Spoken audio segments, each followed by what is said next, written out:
Hello, everybody. Today I'm going to be reading Chapter 3 of Alice in Wonderland. So let's get started. It was the White Rabbit, trotting slowly back again and looking anxiously about as it went, as if it had lost something. And she heard it muttering to itself, "The Duchess! The Duchess! Oh, my dear paws! Oh, my fur and whiskers! She'll get me executed as sure as ferrets are ferrets. Where can I have dropped them, I wonder?" Alice guessed in the moment that it was looking for the fan and the pair of white kid gloves, and she very good naturally began hunting about for them, but they were nowhere to be seen. Everything seemed to have changed since her swim in the pool, and the great hall, with its glass table and a little door, had vanished completely. Very soon the rabbit noticed Alice, as she went hunting about, and called out to her in an angry tone, "Why, Marianne, what are you doing down here? Run home this moment and fetch me a pair of gloves and a fan. Quick now!" And Alice was so much frightened that she ran off at once in the direction it pointed to, without trying to explain the mistake it had made. "He took me for his housemaid," she said to herself as she ran. "How surprised he'll be when he finds out who I am. But I'd better take him his fan and his gloves, that is, if I can find them." As she said this, she came upon a neat little house, and on the door of which was a bright brass plate with the name W. Rabbit engraved upon it. She went in without knocking and hurried upstairs, in great fear lest she should meet the real Marianne, and be turned out of the house before she had found the fan and the gloves. "How queer it seems," Alice said to herself, "to be going messages for a rabbit, and I suppose Dinah will be sending me on messages next." She began fancying the sort of thing that would happen. "Miss Alice, come here directly and get ready for your walk." "Coming in a minute, nurse." "But I've got to see that the mouse doesn't get out. Only, I don't think," Alice went on, "that they'd let Dinah stop in the house if it began ordering people around like that." By this time she had found her way into a tidy little room with a table in the window, and on it, as she had hoped, a fan and 2 or 3 pairs of tiny white kid gloves. She took up the fan and a pair of gloves and was just going to leave the room when her eye fell upon a little bottle that stood near the looking-glass. There was no label this time with the words "Drink me," but nevertheless she uncorked it and put it to her lips. "I know something interesting is sure to happen," she said to herself, "whenever I eat or drink anything. So I'll just see what this bottle does. I do hope it'll make me grow large again, for really I'm quite tired of being such a tiny little thing." It did so indeed, and much sooner than she had expected. Before she had drunk half the bottle, she found her head pressing against the ceiling, and had to stoop to save her neck from being broken. She hastily put down the bottle, saying to herself, "That's quite enough. I hope I shan't grow any more. As it is, I can't get out the door. I do wish I hadn't drunk so much." Alas, it was too late for that. She went on growing, and very soon had to kneel down on the floor. In another minute there was not even room for this, and she tried the effect of laying down with one elbow against the door, and another arm curled against her head. Still she went on growing, and as a last resort she put one arm out the window and one foot up the chimney, and said to herself, "Now I can do no more. Whatever happens, what will become of me?" Luckily for Alice, the magic little bottle had now had its full effect, and she grew no larger. Still this was very uncomfortable, and as there seemed to be no sort of chance of her ever getting out of the room again, no wonder she felt unhappy. It was much pleasanter at home, thought poor Alice, when one wasn't always growing larger and smaller, and being ordered about by mice and rabbits.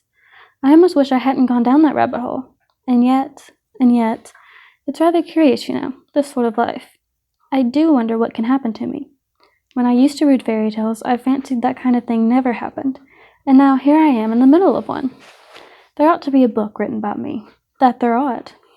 And when I grow up, I'll write one. But I'm grown up now," she added in a sorrowful tone. "At least, there's no room to grow up any more here." But then, thought Alice, shall I never get any older than I am now? That'll be a comfort, one way. Never to be an old woman, but then always to have lessons to learn. Oh, I shouldn't like that. "Oh, you foolish Alice," she answered herself. "How can you learn lessons in here? Why, there's hardly room for you, and no room at all for any lesson books." And so she went on, taking first one side and then another, and making quite a conversation of it altogether. But after a few minutes she heard a voice outside, and stopped to listen. "Marianne, Marianne," said the voice, "fetch me my gloves this moment." Then came a little pattering of feet on the stairs. Alice knew it was the rabbit to come look for her, and she trembled till she shook the house, quite forgetting that she was now about 1,000 times as large as the rabbit. and had no reason to be afraid of it.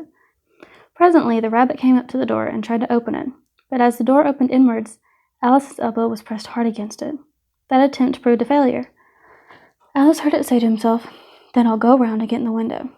"That you won't," thought Alice, after waiting till she fancied she heard the rabbit just under the window, and suddenly she spread out her hand and made a snatch in the air.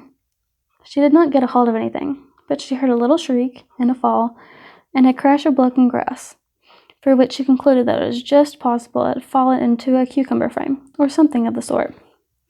Next came an angry voice, the rabbit's. "Pat, Pat, where are you?" And then a voice she had never heard before. "Sure that I'm here, digging for apples, your honor." "Digging for apples, indeed," said the rabbit angrily. "Here, come and help me out of this." "Now tell me, Pat, what's that in the window?" "Sir, it's an arm, your honor." He pronounced it as "urm." "An arm, you goose! Who ever saw one that size? Why, it fills the whole window." "Sure it does, your honor, but it's an arm for all of that." "Well, it's got no business here at any rate. Go and take it away." There was a long silence after this. Alice could only hear whispers now and then, such as, "Sure I don't like it, your honor, at all, at all." "Do as I tell you, you coward." And at last she spread out her hand again and made another snatch in the air. This time there were 2 little shrieks, and more sounds of broken glass. "What a number of cucumber frames there must be," thought Alice. "I wonder what they'll do next. As for pulling me out the window, I only wish they could. I'm sure I don't want to stay here any longer." She waited for some time without hearing anything more.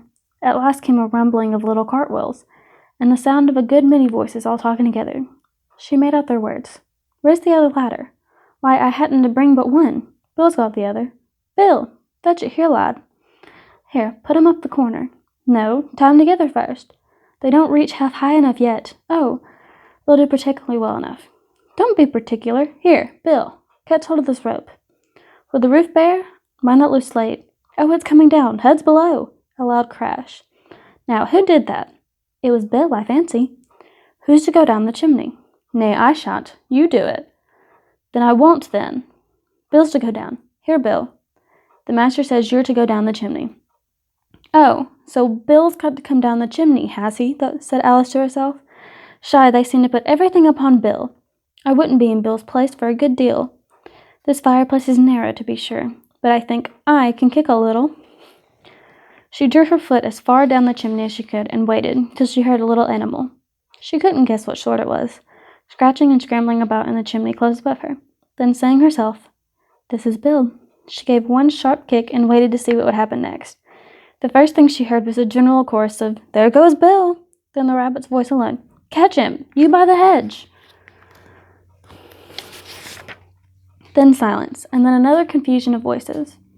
"Hold up his head. Brandy now. Don't choke him. How was it, old feller? What happened to you? Tell us all about it." Last came a little feeble squeaking voice. "That's Bill," thought Alice. "Well, I hardly know. No more, thank ye. I'm better now. But I'm a deal too flustered to tell you. All I know is, something comes up at me like a jack-in-the-box, and up I go like a skyrocket." "So you did, old feller," said the others. "We must burn the house down," said the rabbit's voice. And Alice called out as loud as she could, "If you do, I'll set Dinah on you." There was a dead silence instantly, and Alice thought to herself, "I wonder what they will do next. If they had any sense, they'd take the roof off." After a minute or two, they began moving about again, and Alice heard the rabbit say, "A barrowful will do to begin with." "A barrowful of what?" thought Alice, but she had not long to doubt, for the next moment a shower of little pebbles came rattling down the window, and some of them hit her in the face. "I'll put a stop to this," she said to herself, and shouted out, "You better not do that again," which produced another dead silence. Alice noticed with some surprise that the pebbles were all turning into little cakes as they lay on the floor. A bright idea came to her head. "If I eat one of these cakes," she thought, "it's sure to make some change in my size. And as it can't possibly make me larger, it must make me smaller, I suppose." She swallowed one of the cakes, and was delighted to find that she began shrinking directly. As soon as she was small enough to get through the door, she ran into the house and found a crowd of little animals and birds waiting outside. The poor little lizard Bill was in the middle, being held up by 2 guinea pigs, who were giving it something out of a bottle. They all made a rush at Alice the moment she appeared, but she ran off as hard as she could, and soon found herself in a safe, thick wood. The First thing I've got to do, Alice said to herself as she wandered about in the wood, is to grow to my right size again. And the second thing is to find my way into that lovely garden. I think that will be the best plan. It sounded like an excellent plan, no doubt, and very neatly and simply arranged. The only difficulty was that she had not the smallest idea about how to set about it. And while she was peering about anxiously among the trees, a little sharp bark just over her head made her look up in a great hurry. An enormous puppy was looking down at her with large round eyes, and feebly stretching out one paw, trying to touch her. "Poor little thing," said Alice in a coaxing tone, and she tried hard to whistle at it, but she was terribly frightened all the time at the thought that it might be hungry, in which case it would be very likely to eat her up in spite of all her coaxing. Hardly knowing what she did, she picked up a little bit of stick and held it out to the puppy, whereupon the puppy jumped into the air off all of its feet at once, with a yelp of delight, and rushed at the stick and made believe to worry it. Then Alice dodged behind a great thistle to keep herself from being run over, and the moment she appeared on the other side, the puppy made another rush at the stick, tumbled head over heels in its hurry to get a hold of it. Then Alice, thinking it was very like having a game of play with the cart horse, and expecting every moment to be trampled under its feet, ran round the thistle again. Then the puppy began a series of short charges at the stick, running a very little way forwards each time, and a long way back, and barking hoarsely all the time, till at last it sat down a good way off, panting with its tongue hanging out of its mouth, and its great eyes half shut. This seemed to Alice a good opportunity for making her escape, so she set off at once and ran till she was quite tired and out of breath, until the puppy's bark sounded quite faint in the distance. "And yet, what a dear little puppy it was," said Alice, as she leant against a buttercup to rest herself and fanned herself with one of the leaves. "I should have liked teaching it tricks very much, if only I'd been the right size to do it. Oh dear, I'd nearly forgotten that I'd grown up again. Let me see, how is it to be managed? I suppose I ought to eat or drink something or other, but the great question is, what?" The great question certainly was, what? Alice looked all around her at the flowers and the blades of grass, but she did not see anything that looked like the right thing to eat or drink under the circumstances. There was a large mushroom going near her, about the same height as herself, and when she looked under it, on both sides of it, and behind it, it occurred to her that she might as well look and see what was on top of it. She stretched herself up on tiptoe, and peeped over the edge of the mushroom, and her eyes immediately met those of a large caterpillar that was sitting on the edge with its arms folded, quietly smoking a long hookah and taking not the smallest notice of her or anything else. And that is the end of chapter 3.